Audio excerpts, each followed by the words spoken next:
Tortoise and the Hare. Hare loved running around more than anything else in the world. He ran everywhere, even when there was no hurry. He ran to school in the morning, he ran home in the evening, and he ran to the park every night to meet his friends. There was a big racing track in the park, and the animals met there every day to talk and play and run around. Hare didn't just love running, he was very good at it too. There was no denying that Hare was the fastest animal. He dashed around the racing track as quick as a flash of lightning. The other animals watched him in awe and cheered as he tore across the finish line. "That's my fastest time ever," cried Hare with glee. "Look how fast I can run." "Yes, that was fast," squeaked Mouse. "Nobody can run as fast as you." "Of course they can't," said Hare. "I'm the fastest animal in all the land, but we should prove it. I know. Let's have a race to prove who is the fastest. Who will race against me?" The other animals backed away. "I could not race against you," said Fox. "I would never win." "Nor I," said Duck. "I only race other frogs and toads," said Frog. "None of us are fast enough to race against you." Hare asked all of the animals, but they all refused to race against him. Then Tortoise shuffled forwards. "I will race you," he said in a gruff, low voice. The other animals laughed out loud. Tortoise was the slowest amongst them. He had stumpy little legs and a bald green head and was always carrying around his home in a high green shiny dome on his back. "You," said Hare, "you think you can be faster than me? Don't be ridiculous." "Are you saying you won't race me?" said Tortoise. "Perhaps you are afraid of losing." This really ruffled the Hare. "Of course I'm not afraid," he snapped back. "I will race you at 1 o'clock tomorrow, here at the track." And with that, Hare turned on his heels and gracefully bounded home. "What have you done?" said Badger to Tortoise. "You'll never win against him." But Tortoise smiled knowingly and plodded off slowly.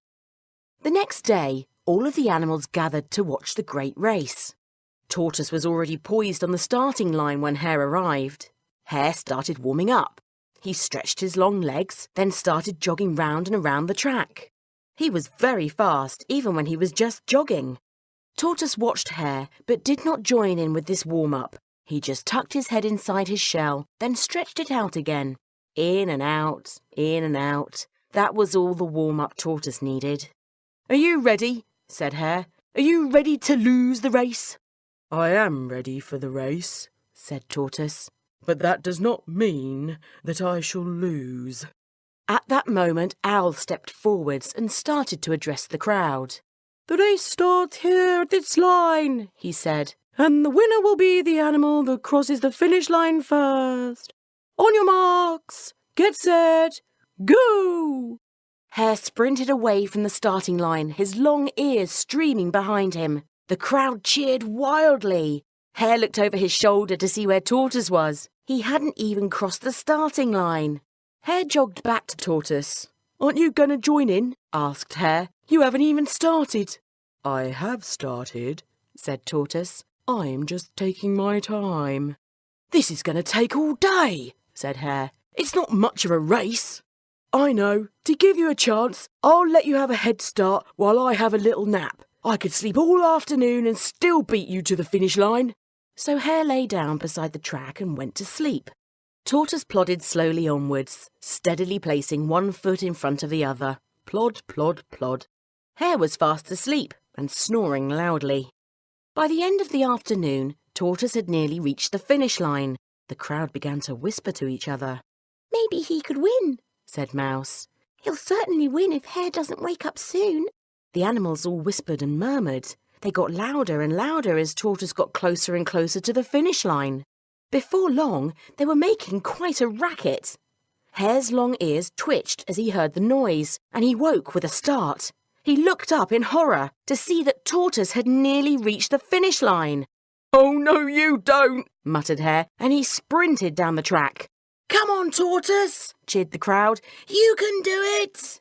Hare was gaining on Tortoise, getting closer and closer with every step, but it was no good. Hare had nearly caught up with Tortoise when Tortoise reached out one small, stubby leg and touched the finish line. He had done it. He had won the race. That shows you, said Mouse. Slow and steady wins the race. Hare is fast and flashy, but he was too proud in the end. Hare was very disappointed. He sulked for a week and wouldn't even go to the park to see his friends.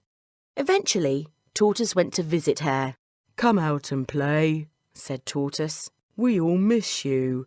It doesn't matter that you lost the race. You love running, so you shouldn't give it up. Please come to the park with me." So Hare went back to the park to see his friends. He learned to stop boasting and was nicer to the other animals. Tortoise had become very popular, but he didn't run many more races. He left those to his new friend, the hare. The end.